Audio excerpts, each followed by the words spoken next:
This is Charlotte Talks. I'm Mike Collins. The pressure is growing to reopen the economy, but in North Carolina, Governor Cooper has asked us to hold on just a little longer. Businesses are trying, but for how much longer is the question. Small businesses have been severely impacted and promised help in the form of loans from the federal government, which have been notoriously hard to get. The process of applying and often reapplying as the money runs out or goes to bigger businesses has been an ugly, unproductive experience. Even when commerce does resume, no one seems to know exactly what it will be like, as many social distancing measures will inevitably remain in effect.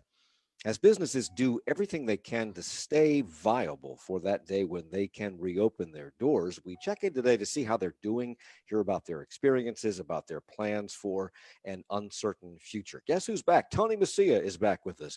He is the founder, publisher of the Charlotte Ledger Business Newsletter, which often focuses on smaller businesses. He can also be heard Thursday morning on Morning Edition on WFAE as part of the Bizworthy segment. Welcome back. Good morning, Mike. Morning. D'Alva Wilson is CEO of D. Wilson Agency, a management consulting firm in Charlotte and a member of the city's COVID Recovery Task Force and chair of the City Council's Business Advisory Committee. Thank you for joining us. Thank you. And Nick Foy is a certified financial planner and founder of Greenway Wealth Advisors, which is headquartered in South End. Nick, thank you for being here too. Thanks for having me, Mike. I appreciate it. Later in the program, two business owners will share their experiences during this shutdown and share how they're keeping it all together so they can reopen when the time comes. So, Tony, business has been pretty much shut down since sometime in March. Many of those that remain open had to restructure how they conduct business. Do you have any idea how many businesses may have already decided to throw in the towel and shut the doors forever, go out of business? Well, I don't think there are any great numbers on that. You sort of hear anecdotally here and there of companies, small businesses that are trying to do that. I think it's important to note, Mike, that, when you talk about small businesses, there's a huge variety. And so, Yes. Some are actually doing well. I mean, if you're in the grocery business, if you're a bike shop, if you are in food delivery, if you're one of those companies that puts those happy birthday signs on people's lawns, you're probably doing pretty well right now. There are others that have had to make big changes, trying to hang on, keep their revenue coming in as best they can. And then there are others, and I know you have some on the panel today that they're just completely closed and have, almost no revenue coming in and are trying to figure out what to do. So when we talk about small businesses, I think it's important to recognize that there is a tremendous diversity in these companies and how they're trying to hang on and what their situations are. And D'Alva, your business has been working to help larger businesses through this period. And in your position as on the COVID Recovery Task Force, you've been focusing on smaller businesses, if I'm not mistaken. Are these two types of businesses shouldering the weight of this shutdown equally, or is it really pretty much falling on the shoulders of small businesses? Is the trouble falling on their shoulders more than the big businesses? I don't think there are any businesses in the country who are not affected by the pandemic. So everyone is affected and everyone is affected negatively in some way. However, there are smaller businesses that just carry a greater level of vulnerability that's being shown out and playing out now in terms of the impact and what they see. The understanding about what needs to happen with recovery when we open back up and whether or not there's capital there to even allow for some of the things that we needed with recovery, understanding that the markets and the consumer confidence is not there where it needs to be and will not be for some period of time. So revenue will not return to where it was before for a longer period of time because people will not, the market will not be the same as it was before. Yeah. And these factors will typically continue to impact smaller businesses more detrimentally than they will larger. Nick Foy, you're in a business that your clients loved you in January. I'm sure. I'm sure there's been some rumbling because you're in the investment business, but you cater, I'm told, to a lot of Gen X and Gen Y investors who look at money and investing through a different lens than perhaps older generations do. How so? How do they see all of this? Well, I would say a couple things about that. I mean, number one, our clients have actually been relatively satisfied with what we've delivered, Okay. because we know that there's going into it, there's a really wide range of possible outcomes with investing. And if you know that going in, and if you're honest about it, and if we're honest about it, we have no idea what the relatively short or intermediate term future holds. And let's focus on the long term instead. And so Gen X Yers have done a pretty good job of that. I would say one of the major differences is just the things that Gen X and Y crowd tends to want to spend money on, and it tends to be less on possessions and more on experiences. And so, a lot of people had trips planned over these next few months, and those aren't happening now. Experiences, time with family, all that sort of thing is a major difference. And so there's definitely been a change as far as what life is going to look like, and especially as it's then affected their revenue and their income, and their ability then to think through what their goals actually are. Yeah, I'd never thought about that, but Tony, experiences are a big part of what younger people want out of almost everything. That's why restaurants look the way they are. That's why these breweries, I think, have cropped up everywhere, because it's not just the beer, although that's a big part of it.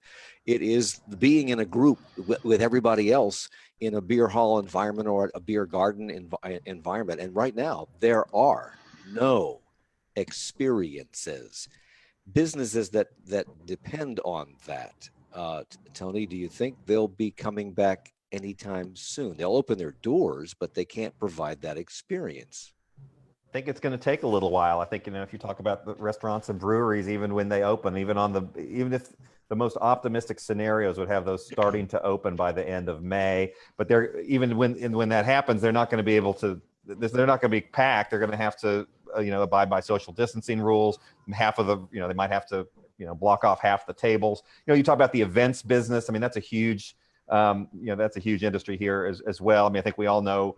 Events companies or gatherings that were supposed to happen, those don't look like they're going to be coming online, in the way that they were before anytime soon. So this is really going to stretch out for a long time. It's not one of these things where, everything shut down pretty quickly in the middle of March. Getting it back online to where it was it's a process that's going to take months and months. So help me out here, Nick, because I get Gen X and Gen Y confused, and I'm not sure exactly how old they are, but it's my impression, if I've done the math right, that they have lived through the previous Great Recession that happened when the transition from George W. Bush to Barack Obama occurred. So they've been through a serious financial crisis. Has that tempered them and set them up in some way for this crisis? I would say so, absolutely. I mean, when we're trying to understand people's history and their investing background, seeing how they handled that has been a really important sort of data point for us. And the other thing that we've noticed that's a little bit different here is it felt like in the Great Recession, 2008, 2009, it's almost like there was somebody to blame, and that somebody was in large part Wall Street and some other, portion, the federal government. And now blame seems to be passed around based on your political viewpoint more than anything else at this point. But there's almost like a feeling that we're all in this together, and there's not necessarily anyone to blame. And so I feel like people, at least our clients, have been more focused on, sort of the reality of the situation, and the financial sort of fallout from it has just been a side effect that they don't necessarily have any control over. But neither is there anybody to blame, but they're more focused on those people who are really struggling and hurting through it. Since we're talking about business and how business is struggling through this and how hopefully going to come out on the other side able to reopen, what are the sectors that you look at as an investor and as somebody who advises other investors? What are the sectors that look to be the ones that will do okay or better than others as this comes to an end? I'm a little bit agnostic when it comes to investing from a sector perspective, because I think the reality is there's no good evidence that shows us that we can predict which sectors are going to be the best performers. I would never have guessed through this as an example that medical would be so hard hit, right? That hospitals and that doctors would be being furloughed during a pandemic. That seems totally counterintuitive to us. And so the way we invest and what we think the evidence shows is that trying to select which sectors are going to be the best performers doesn't make a lot of sense. What we do see, though, is in 2016, JP Morgan came out with a study that nobody really paid much attention to until very recently. And it shows the number of days that the average business has cash buffer on hand. And they basically decided that 27 days of cash buffer was the medium time frame that businesses had in case their revenue went to zero. And then they broke it out by sector, and restaurants were at the low end where they had 16 days of cash on hand. And real estate was at the high end where the average real estate company has 47 days of cash on hand. And you think about sort of the risk that's involved there, where we're already well beyond that for the length of the shutdown for a lot of businesses. And so, yes, Right. Tony, earlier, and I think that, the reality is there are a lot of businesses that are really suffering now, having had no revenue for such a long time. So, Dialva, there have been so many stories about businesses applying for the Paycheck Protection Program loans, and at first businesses could not get through because the system was just overwhelmed. And when they did get through, I think a lot of this went through banks, et cetera. I get these different loan programs confused, but the money ran out. And there's been a second bill in Congress that passed that provided more money. What is the case right now? If I'm running a small business and I have been unsuccessful in getting this Paycheck Protection Loan Program, can I get one now? Yes, you can get one now. And for small businesses, what we're finding is that the smaller relationships and the smaller banks are being more responsive to smaller businesses. Early reports showed that over 200 publicly traded companies received $750 billion in funds. And so the intent of the program didn't actually play out in reality as it relates to really stimulating and strengthening small businesses. And so we have been directing smaller businesses to regional banks, credit unions, and CDFIs. There was $60 billion set aside for smaller banks and credit unions. And then of that 60 billion, 30 billion was set aside for small banks with less than $10 billion in assets or deposits. And so it looks like the program has been restructured in a way that we should see some differences on the back end. And so that's hopeful. The problems that we saw initially with these programs, not just that one, but the other loan programs, were they because of bad planning? Or were they simply because the infrastructure that you have in place in normal situations was simply not adequate to handle the hundreds of millions of people applying for these things? It was infrastructure. So the Okay. intention was well, and I think we all appreciate that the money has been made available. But the banks weren't ready. The SBA wasn't ready. There were not clear instructions. I think there wasn't necessarily clarity even from the program itself and how it would play out. And so we saw things like people not being able to get through, banks not being able to process applications at SBA, and then the banks with themselves were overwhelmed. And so a lot of people applied and never heard a word. Some people didn't even get an email response to applications. And so those things really led to some of the vulnerability that small businesses already have. It just continued to play out. So that's at the federal level. And I read in the paper this morning that the city of Charlotte yesterday announced it will begin accepting applications for the Micro Business Relief Fund at noon on May the 4th. Tell me about that in 30 seconds, if you can. CDFI funds CDBG funds were redirected, $1 million. And those are for opportunity areas, not necessarily the opportunity zone, but the city already had some opportunity areas that were designated. And so small businesses in those areas can apply up to $10,000, can receive up to. And that starts on May the 4th. Why wait? I think we needed to get the infrastructure right. Okay. So hopefully it will play out better than we've seen on the federal level. That's Dialva Wilson, CEO of the D. Wilson Agency and a member of the Charlotte COVID Recovery Task Force and the City Council's Business Advisory Committee. We will continue in a moment on Charlotte Talks. Support for Charlotte Talks comes from WFAE members and Crisis Assistance Ministry, working to provide help and hope to those impacted financially by COVID-19 during these uncertain times. Info on support and donations by texting Dignity to 91999. And the Involvement Practice. Tim McCleary and his team at the Involvement Practice create custom employee involvement programs designed to promote healthy and effective culture at companies of all sizes. More at theinvolvementpractice.com. Tomorrow's Friday. That means the news roundup comes your way at 9. The latest on the coronavirus outbreak in Mecklenburg County and beyond, including what initially looked like a challenge in Gaston County to the governor's stay-at-home ordinance. Now, not so much. Schools will remain closed for the rest of the academic year, and CMS LMS and other systems are grappling with how to handle graduations and grading and more. But it appears the Coca-Cola 600 will go on as scheduled. Those stories and more with our roundtable of reporters tomorrow at 9. This November, should every American citizen have the option to vote by mail? Despite persistent pushback, polling suggests there's growing support from Democrats and Republicans. But time's running out for states who now face surging demand. I'm Celeste Headley. The risks and the rewards of mail-in ballots. Next time on 1A. This morning from 10 to noon, right after Charlotte Talks with Mike Collins on 90.7 WFAE, Charlotte's NPR news source. It's Charlotte Talks on listener funded 90.7 WFAE and 90.3 WFHE. I'm Mike Collins. We're talking about small business and how they're surviving the downturn and how they plan to come out of it. Tony Messia is with us, founder, publisher of the Charlotte Ledger, which is a business publication that comes out at least six times a week, maybe 7 if you have a subscription. We learned that on Tuesday, I think it was.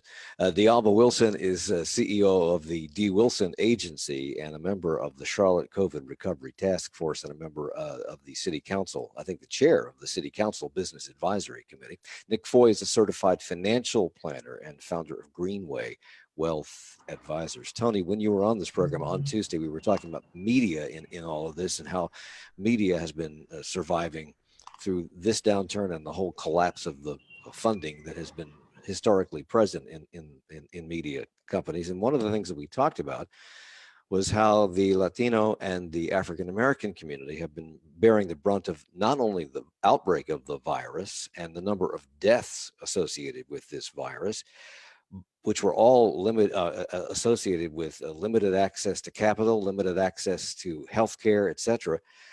What about the impact to minority-owned businesses as you go around town and report on these businesses? Are they also suffering the brunt of this more severely than other businesses?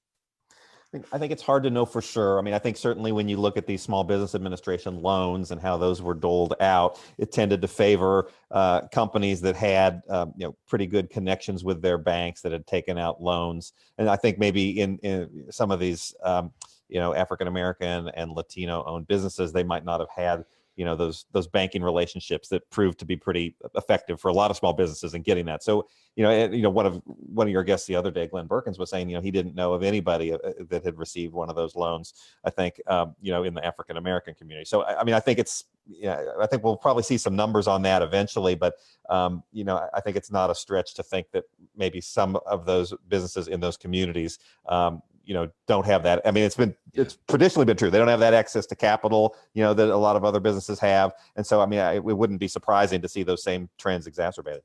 D'Alba, you work directly with some of these businesses, both professionally and in your capacity, working closely with the city. How are they faring? How are they suffering? Are they bearing the brunt of this? What are you telling them? What are they asking you? They absolutely are bearing the brunt of it in terms of a couple of things. First, in just of having access to the information and consistent information and knowing where to apply. As Tony mentioned, the banking relationships are not there. So getting a response or getting clear direction around what to do has been an issue.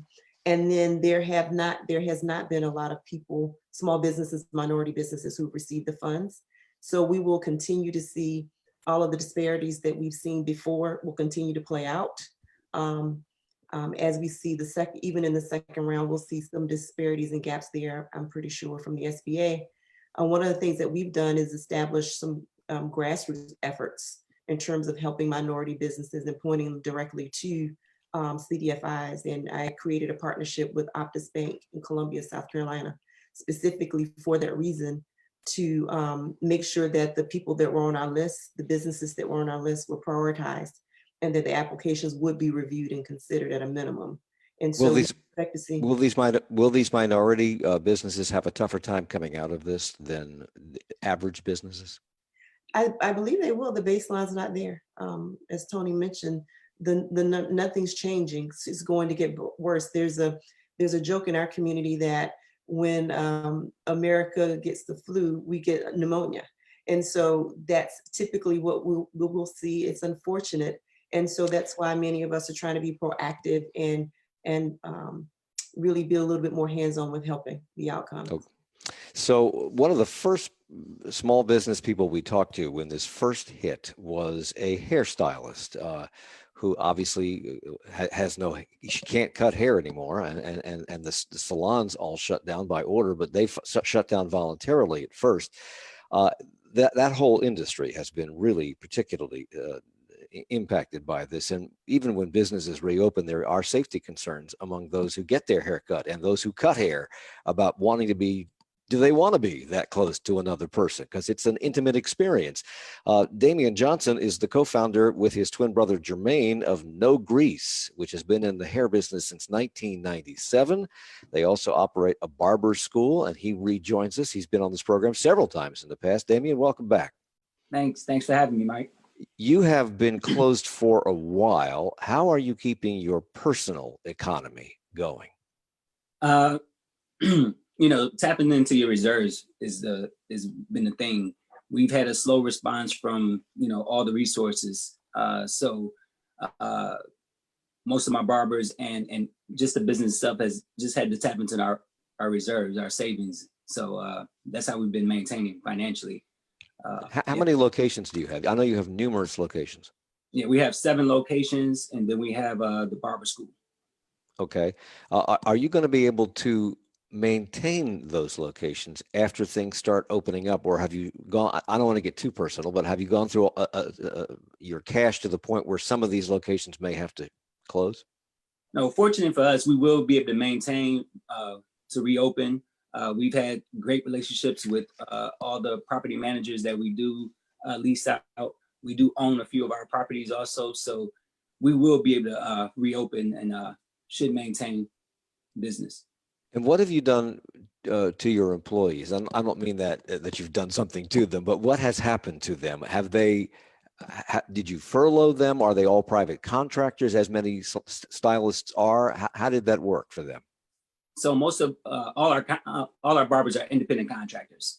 So we had to go through the whole process of educating these guys and girls on unemployment, because that's not what we do. We're not familiar with the unemployment process, and they made some options for us to file for unemployment. So we're just actually, some of our barbers are just receiving some type of resources from unemployment. That's just happening for them now. This week, like yesterday, like wow. They just received something. So going back to work, when you're in that business where you are touching people, has got to be a very scary thing for some people, and it's got to be scary on both sides of the equation. What have you heard from the people that work for you and work with you? And what have you heard from other owners of establishments like yours about how they're going to approach this? What are people most concerned about? And do you think customers will be coming back as soon, because gosh knows we all need a haircut. Right, will they be coming back the day you reopen, or will they trickle back in slowly over time? Yeah. I think within our own group of roughly about 50 barbers, it's been mixed feelings.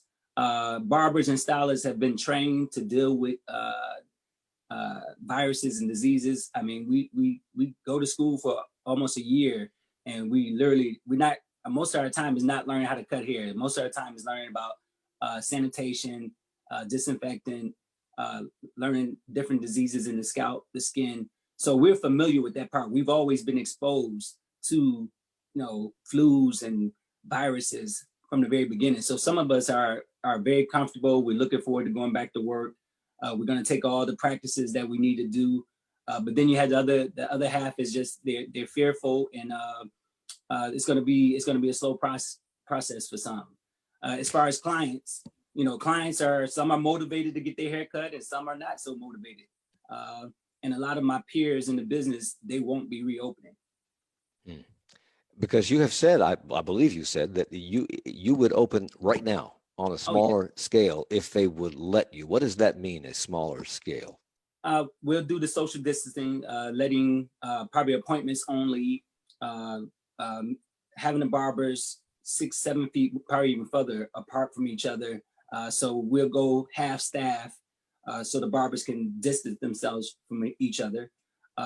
We're actually opening up tomorrow in Georgia, so we have to we'll start this whole process, kind of roll it out slowly, see what it looks like, see how the people respond to us, and we got to get started.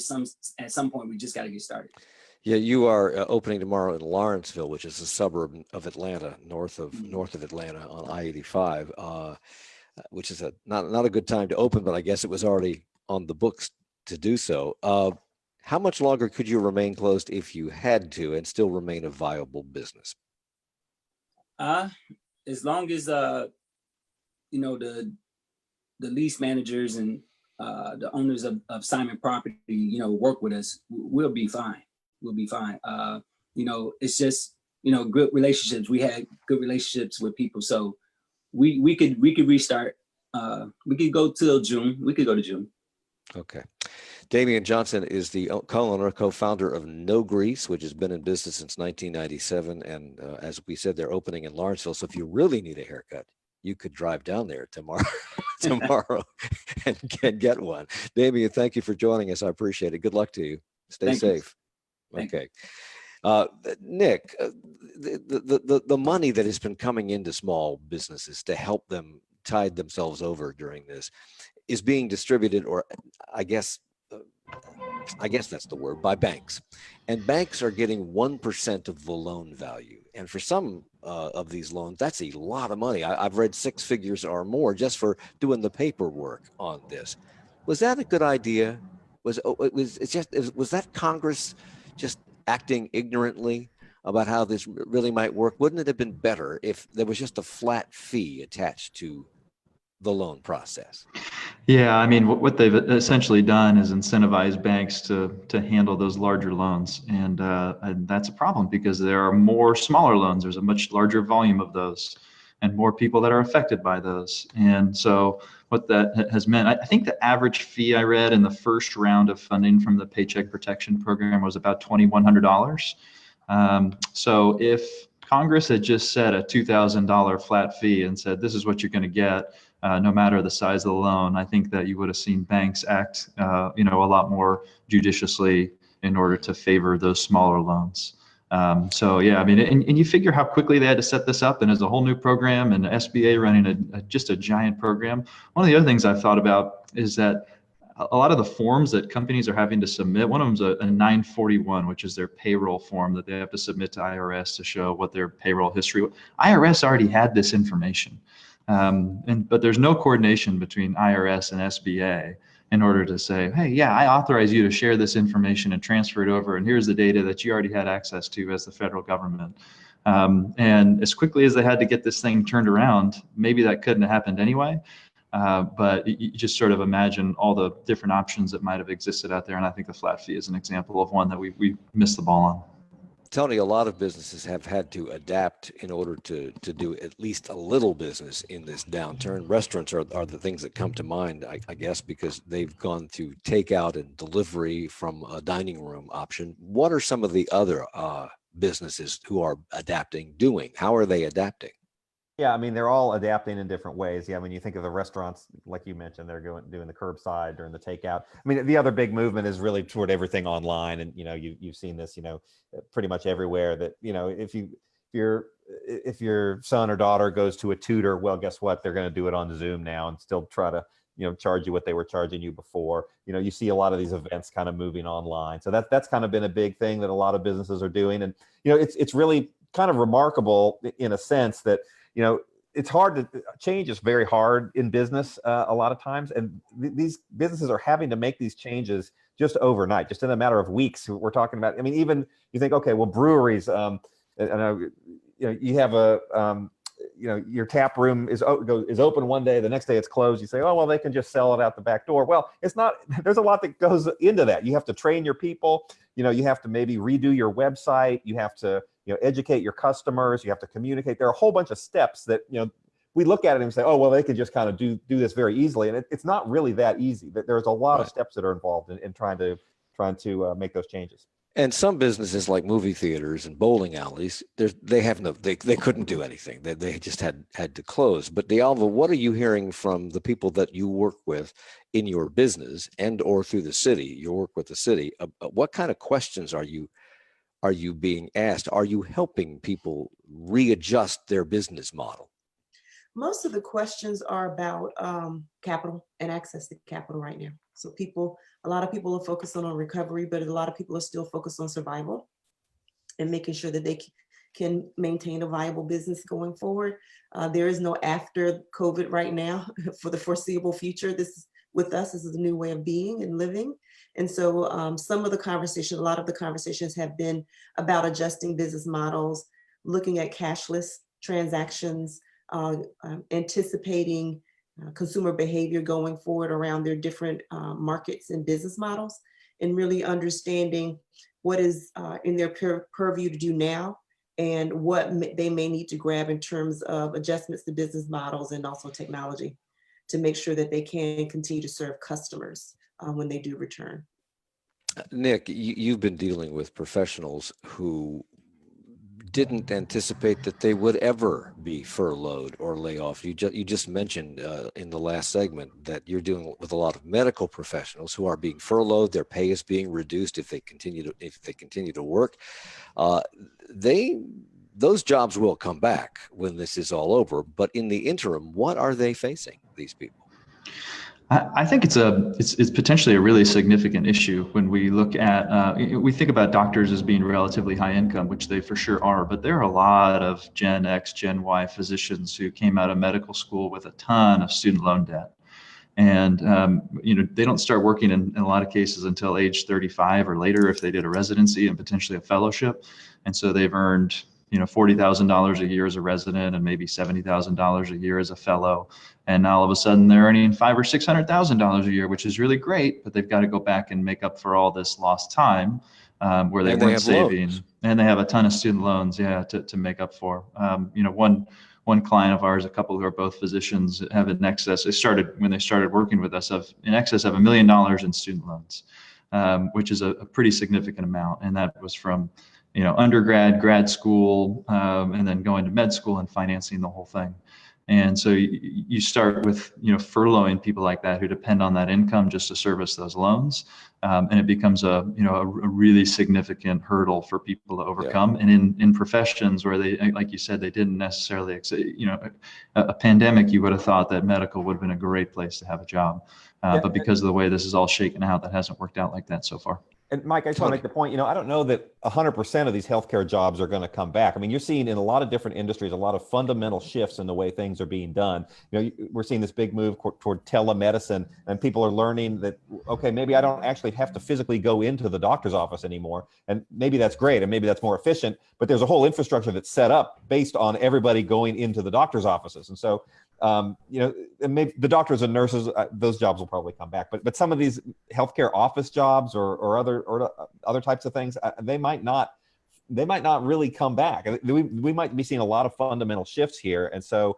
I don't think we should have this mindset that, well, if we give it 6 months or we give it a year, things will be back to the way they were, because there's some absolutely fundamental shifts going on in a lot of different industries.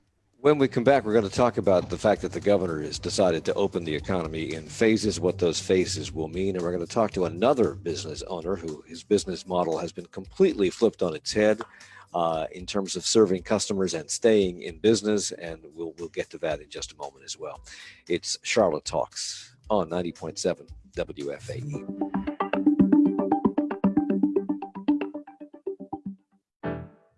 Support for Charlotte Talks comes from WFAE members and Corporate Cleaning Group, offering their Clean for Health process to medical, corporate, and religious facilities in the Charlotte region. Details at corporatecleaninggroup.com/locations/Charlotte.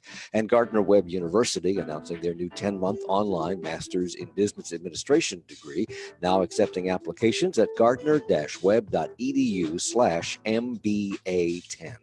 This November, should every American citizen have the option to vote by mail? Despite persistent pushback, polling suggests there is growing support from Democrats and Republicans, but time is running out for states who now face surging demand. The risks and rewards of mail-in ballots, that's the topic of the conversation coming up in 20 minutes at 10 o'clock on 1A.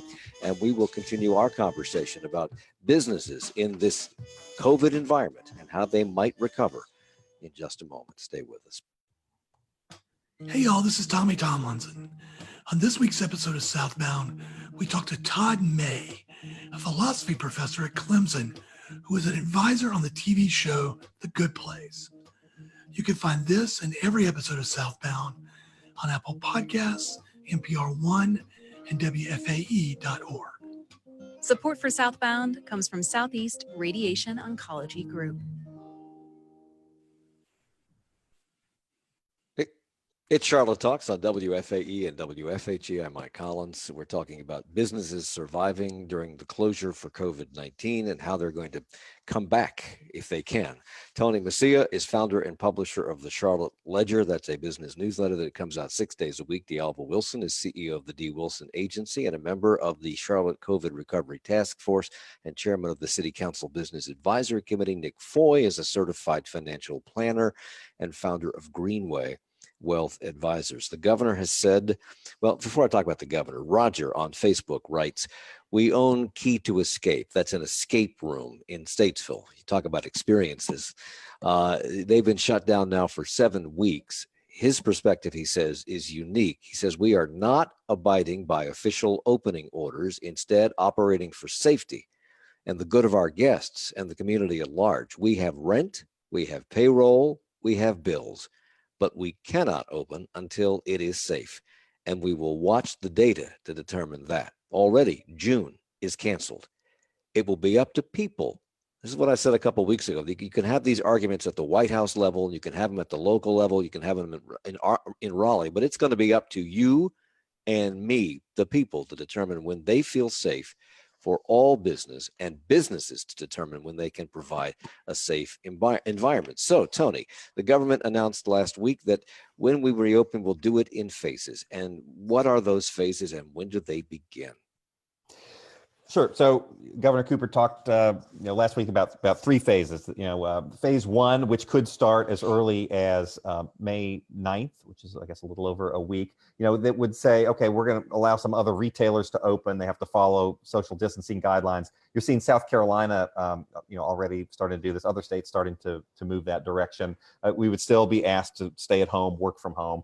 Then moving into phase 2, which would be about 2 or 3 weeks later, you would see maybe some bars and restaurants start to open again with heavy, social distancing mandates. Might lift the recommendation that people, telecommute and work from home. And then a number of weeks later, probably into June, you could see some of the relaxing of those social distancing mandates. And at the same time, throughout all these, you have other things that are opening, parks, events, but again, very, very slowly and always looking, they want to always look at the data and to make sure that they're not seeing any huge spikes in hospitalizations or new cases or several other metrics that they're looking at. So, but yeah, to your point, Mike, I think that's right. In that, I think there's a perception like, okay, well, the doors are open, we're back to work. It's not going to be that simple because first of all, the businesses aren't necessarily going to be ready for that. And second of all, you're going to have, I think, a huge population of people who just do not want to go out, that don't feel safe, that, that are worried about their health or someone else's health. So it's going to be a longer term process. So phase 2 is when restaurants and bars and entertainment venues will be allowed to open if we can stick to this schedule that the governor laid out last week. It depends on what happens with the COVID-19 outbreak, but that would mean May 23rd through the 30th in that time frame. And I would imagine that tap rooms and breweries would also fall into that. Chris Goulet is the owner of Birdsong Brewing Company. They had to change their business model because you can't go in anymore and sit down and have a brewski or several. You have to come and get it. Chris, how have you transformed your business over the last several weeks and months? So Mike, thanks for the invite. It's been a pretty big shift, but in a lot of ways, we're pretty lucky. So, prior to the closure of all the bars and restaurants on St. Patrick's Day, by the way, thanks a lot, Roy.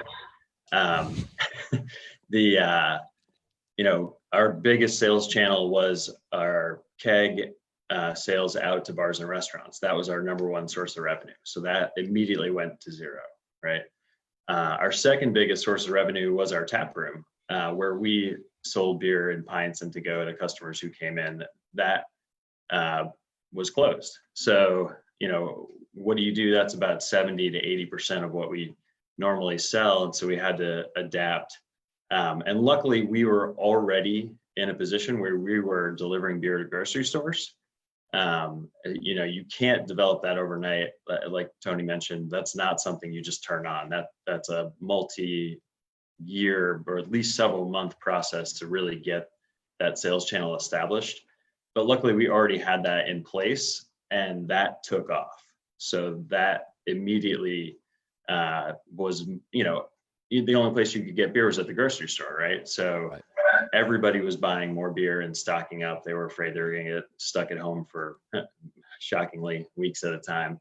And we also were able to kind of flip our taproom business where, customers couldn't come in, they couldn't sit down, but we were able to set up a super low budget drive-through, and folks are able to come through, and we've got our staff there to sell them, curbside beer to go.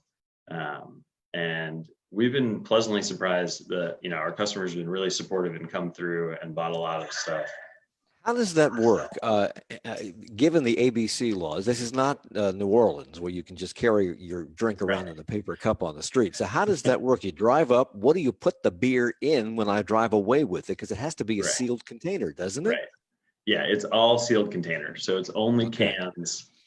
People can buy kegs or growlers, but yeah, you definitely cannot. Oh yeah, that's a good question, Mike. Please don't walk up to Birdsong and ask for a pint to go. We cannot help you, but we can sell you 4 cans in a 4-pack. And has that helped? Has that helped keep you afloat? Are enough people taking advantage of that to help you at least maintain some sort of cash flow? Yeah, so we, like I said at the beginning, I feel really lucky at this point. So between our grocery business and the amount of business we've been able to do at the drive-through for the tap room, we're pretty much, we've had to do some aggressive cost cutting. We did furlough some employees. We've deferred a lot of expenses, but at this point we're operating right around break even. So, it's not exciting. I mean, we're just going to trend sideways, but it's better, way better than it could be. Have you applied for any of those loans? Early on, right away, we did apply for PPP. But then after we sat down, with some of my co-owners and my accountant, we walked through it a little bit more, and we realized we were really in kind of a better position than the worst case scenario. So we've retracted our application. I don't know if we would have gotten funding anyway, but Right. We feel like we're okay if that, we don't. You're in a kind of a different situation than a lot of retailers are, because you're not just selling the product, you're manufacturing the product. Right. And I would think the secret to good beer is that it's fresh. It's not like wine. You don't want it sitting in the keg for 7 or 8, 9, 10 years. So how has that impacted your being able to decide when and what and how much to brew? Yeah, it's been a big switch. So, immediately we shifted almost everything to going into cans, right? I think we've filled, a handful of kegs in the last 6 weeks, and normally we would do 200 to 300 a week. So that part of the business basically just stopped. And luckily we own our own canning line, and so we're able to kind of have a lot more control over what we do there. But yeah, it's a big difference. Our brewing schedule is probably about 50% of what it was, because, we're only selling to those 2 outlets, our drive-through and our grocery business. I was told, as for planning, you told one of our producers that you are developing, quote, high-level action plans for the future. Right. What does that mean? Well, so, obviously nobody knows what's going to happen, right? So we're watching these case counts that the NCDHHS is putting out. We're watching what other states are doing. We're waiting for Governor Cooper to make decisions. So we kind of brainstorm different scenarios about different things that could happen, kind of have a loose plan, like literally like a piece of paper with some notes, and whatever's closest to what actually happens, hopefully we've got notes on that and we can start following through with that. Not every brewery is set up to can. I know you talk amongst yourselves, all the brewers in town talk about, you're a pretty tight group. That's my impression, at least. Mm-hmm. What are they doing? Are they struggling? Are they having a tougher time than you if they can't can? Yeah, for sure. If your business, like I said, about 70% of our business was either selling to restaurants and bars or selling through our tap room. If Right. that was 100% of our business, then all we would have is really limited curbside. Some people can do half-gallon growlers off taps. Some folks they have little 32-ounce single-use cans. And that's about it. And that's really tough. So there's a lot of the smaller breweries that don't have any grocery presence, that don't have regular canning, and they're stuck. And the cideries too, they're in the same boat, right? So May 23rd through 30th is when phase 2 is scheduled to begin, which would allow you to reopen. When the open sign lights up again, what approach do you plan to take? Will you be ramping up toward business as normal? Will you be more cautious? Are you eliminating half the tables? What are you doing? What's the plan? Yeah, so we're definitely going to limit the amount of seating available. We've got a pretty decent sized patio. You've been out there, you did the show out there a couple times. Mm-hmm. So we're going to take out some of the picking tables. We'll take out a bunch of the furniture in the tap room, so we can really run at more like, somewhere 25 to 50% occupancy, whatever the right number is. But I think we're going to keep doing curbside. We're going to keep offering to go, so people don't have to come in the tap room if they don't want to. I think the grocery business will start to slow down once the bars and restaurants open back up, but it's hard to tell how much, right? And then we've got to go out to all of our customers who run all these restaurants and bars and figure out what they need to get back into business, what we can do to help them. Damian Johnson is the co-founder, not Chris Goulet. I'm talking to the wrong guy here. Chris Goulet is the owner of Birdsong Brewing Company. Good luck to you, and thanks for joining us this morning. I appreciate it. You bring up something interesting, Nick. He brings up the fact that restaurants, places like that, even retailers are going to have to slowly ramp this up. And when you take a restaurant or a brewery that has a tap room and you eliminate 50% of the seats to provide social distancing, that cuts into your bottom line severely. They're talking about retail going back at 25% initially. Somebody said last night on television that at 25%, malls can't keep the lights on at that level. And are you going to be able to go in and try on a shirt or a sweater, and then it doesn't fit, you don't like it, you put it back? Are they going to let you do that? What are businesses going to do in this environment? I think it's really tough. And I think it's going to be really hard because these are businesses that are heavily dependent on paying people in order to be there. So they're going to have to cut back on their staffing, number one, which I think will have a pretty dramatic impact.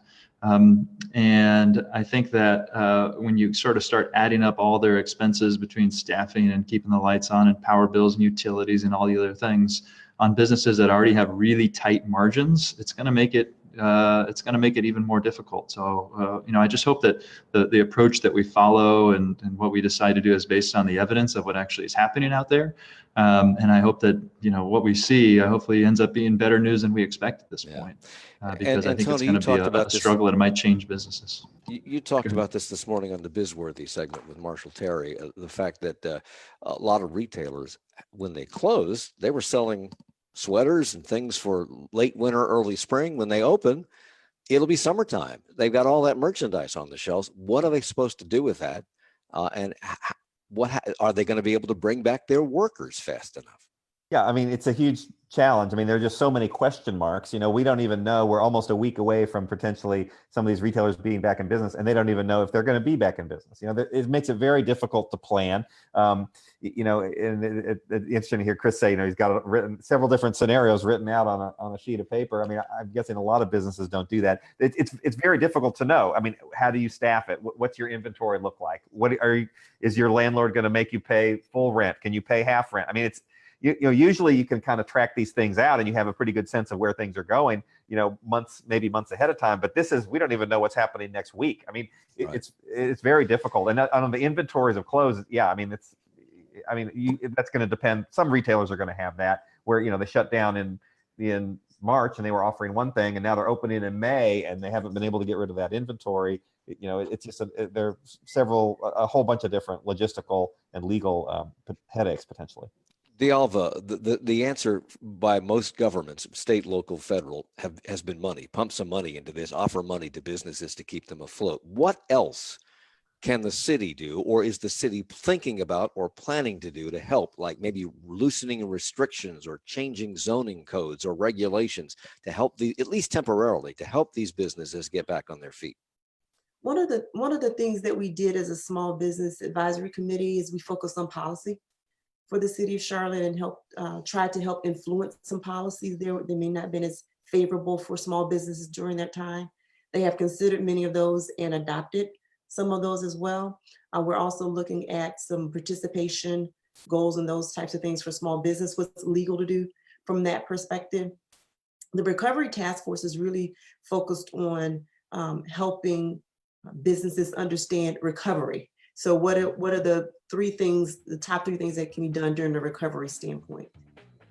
D'Alva Wilson is CEO of the D. Wilson Agency and a member of the Charlotte COVID Recovery Task Force. Tony Macia, founder, publisher of the Charlotte Ledger. We were also joined by Damian Johnson from No Grease and Chris Goulet from Birdsong Brewing Company. And Nick Foy is with Greenway Wealth Advisors. One question very quickly.